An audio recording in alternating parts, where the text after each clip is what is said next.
Hello students, आज हम electrical potential energy की बात करेंगे। तो अभी तक हमने पोटेंशियल ग्रेडियंट की बात की थी, तो आज हम इलेक्ट्रिकल पोटेंशियल एनर्जी की बात करेंगे, क्या होती है ये। तो देखिए, ये आप पहले से जानते हैं कि जब दो पॉइंट चार्जेस के बीच में अट्रैक्शन और रिपल्सन का फोर्स लगता है, तो अगर हम उनको किसी सिस्टम में असेंबल करना चाहें तो हमें अट्रैक्शन या रिपल्सन के अगेंस्ट काम करना पड़ेगा।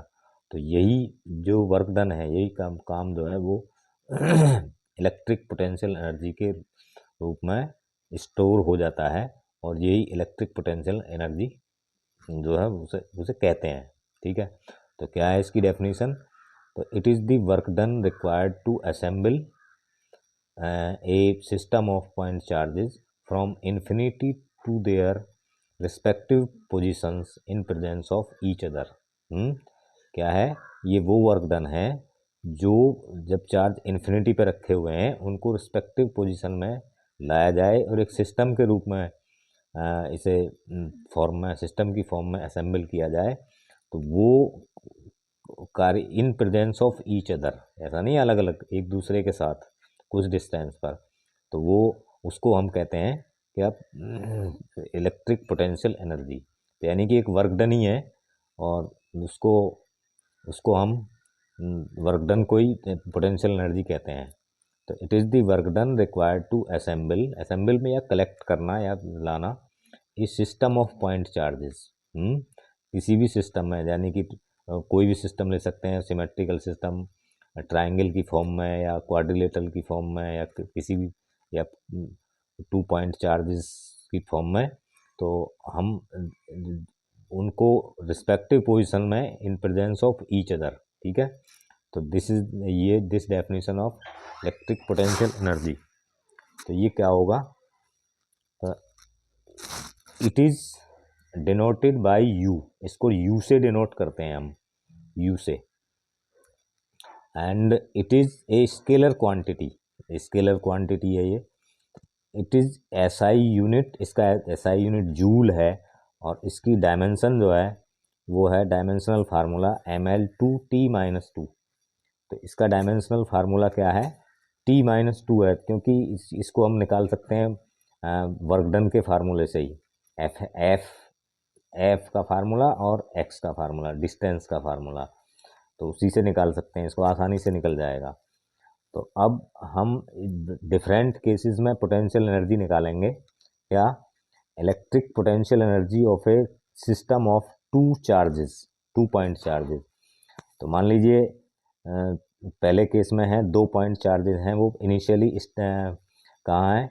इन्फिनिटी पर हैं, और उनको हमें एक सिस्टम में असेंबल करना है जो Q1 और Q2 r डिस्टेंस पर प्लेस्ड हों। तो इसको पहले, ये इनिशियली इन्फिनिटी पर हैं, तो सबसे पहले हमें work done in bringing the charge Q1 to A तक लाने में, क्योंकि कोई इलेक्ट्रिक फील्ड नहीं है इनिशियली।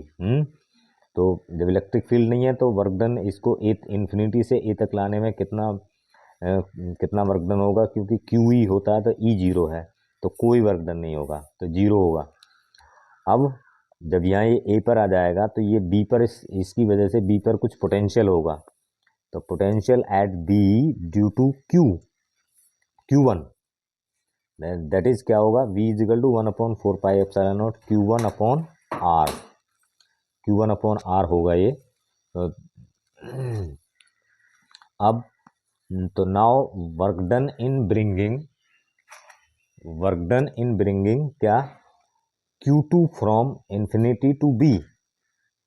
अब Q2 को B तक लाने में, अब चूंकि ये जब Q1 पहले से है तो इलेक्ट्रिक फील्ड भी है, पोटेंशियल भी है, तो वर्क डन होगा Q2 इंटू B, क्योंकि V इजिकल टू W/Q होता है, तो W is equal to Q2/V। Q2 को ला रहे हैं हम V पोटेंशियल में, तो ये होगा। तब इसमें इस V की वैल्यू रख दीजिए इसमें, तो ये हो जाएगा W is equal to 1/4πε0 Q1 Q2/R। ये हो गया। और दिस वर्क डन यही वर्क डन जो है स्टोर हो जाता है एज पोटेंशियल एनर्जी। तो इसी को हम यू के इक्वल लिख सकते हैं इसको। तो यू हो गया तुम्हारा 1/4 pi epsilon not Q1 Q2 upon R। अब इसकी कुछ पर्टिकुलर कंडीशन है। देखिए जो Q1 Q2 दो चार्जेस हैं, तो ये लाइक भी हो सकते हैं दोनों, अनलाइक भी हो सकते हैं। तो व्हेन चार्जेस आर लाइक, यानी कि दोनों सेम है, प्लस प्लस है या माइनस माइनस है, तो Q1 Q2 की जो वैल्यू होगी वो होगी क्या, ग्रेटर देन जीरो, या पॉजिटिव होगी, माइनस माइनस के तब भी और प्लस प्लस के तब भी। तो U इजिकल टू होगा पॉजिटिव। अब जब U पॉजिटिव है, सेम चार्जेस हैं, तो फोर्स कैसा होगा, रिपल्सिव। और में दो केस होते हैं। जब इस कंडीशन में जब U को कम, R को, उनके बीच की डिस्टेंस को कम किया जाता है, यानी कि मैंने एरो का निशान डाउन में लगाया है, इसका मतलब है कम किया जाता है, तो हमें जब एक दूसरे के पास लाएंगे तो रिपल्सन के अगेंस्ट हमें कार्य करना पड़ेगा, वर्क करना पड़ेगा। तो तो हमें वर्क करना पड़ेगा, तो U कैसी होगी, पॉजिटिव होगी। तो इसीलिए इस ग्राफ से भी आपको क्लियर हो रहा है कि जैसे जब R कम है तो U ज़्यादा है। और जब हम इसको R को बढ़ाएंगे, यानी कि एक दूसरे के पास ले जाएंगे, तो रिपल्सन तो पहले से ही इसे दूर कर रहा है, तो हमें वर्क डन करना ही नहीं पड़ेगा, जबकि हमें वर्क डन सिस्टम से ही मिलेगा। तो U कैसी होगी, डाउन होगी। ठीक है, तो जैसे जैसे दूर होता जाएगा U जो है डाउन होती चली जाएगी। तो this is clear from graph. अब सेकेंड कंडीशन में क्या है, व्हेन चार्जेस आर अनलाइक, एक पॉजिटिव या नेगेटिव, या एक नेगेटिव या एक पॉजिटिव है, तो तब उनके बीच कैसा होगा, अट्रैक्शन होगा, और U नेगेटिव होगी, U जो है जीरो से कम होगी, क्योंकि Q1 Q2 की जो वैल्यू है वो लेस देन जीरो। अब इस कंडीशन में आपका जो ग्राफ है वो इस तरह से होगा, क्योंकि U नेगेटिव है तो U को नेगेटिव लेंगे नीचे, R तो ऐसे ही रहेगी। अब जब R को हम कम करेंगे तो क्या होगा, तो अट्रैक्शन तो वैसे ही है, अट्रैक्शन तो इनके बीच के डिस्टेंस को कम कर ही रहा है, तो U भी क्या है, नीचे डाउन में है, तो U नेगेटिव है जब R कम है। और जब R को बढ़ाएंगे तो हमें अट्रैक्शन के अगेंस्ट वर्क करना पड़ेगा, तो ये U जो है आपका बढ़ती चली जाएगी। ठीक है, तो ये इस तरह से बढ़ती चली जाएगी, इस तरह से इसका ग्राफ प्राप्त होगा। तो ये इम्पोर्टेंट है, ग्राफ खींचने के लिए आपके मल्टीपल चॉइस क्वेश्चंस में ग्राफ दे देगा और चार्जेस दे देगा, तो बताइए कौन सा सही है। तो दिस कंसेप्ट इज क्लियर। तो थैंक यू।